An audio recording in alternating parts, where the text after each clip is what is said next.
একদিকে আমুল কোম্পানির 650 কোটি টাকা বিনিয়োগ, অন্যদিকে পূর্ণেন্দু চ্যাটার্জির বিপুল বিনিয়োগ আশায় রাজ্য। প্রায় 15 বছর পর কোন শিল্পপতি রাজ্যে বিনিয়োগ করছেন।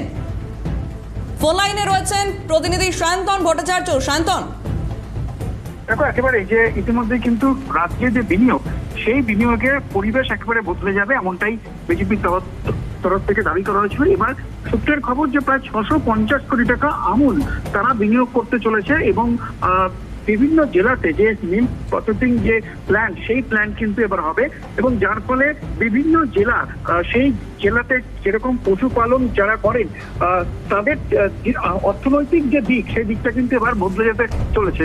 পাশাপাশি শিল্পপতি পূর্ণেন্দু বাবু অর্থাৎ পূর্ণেন্দু চ্যাটার্জি, তার সঙ্গেও কিন্তু বিনিয়োগ নিয়ে কথা হয়েছে এবং রাজ্য সরকার এবং বিজেপি প্রত্যেকের সঙ্গে কিন্তু আলাদা করে বৈঠক হয়েছে এবং যেটা সূত্রের খবর, দিল্লি সফরে যখন রাজ্য সভাপতি শ্রমিক ভট্টাচার্য গিয়েছিলেন এবং মুখ্যমন্ত্রী তিনিও গিয়েছিলেন, তখনই এই দুজনের সঙ্গে কিন্তু প্রাথমিক আলোচনা হয়েছে।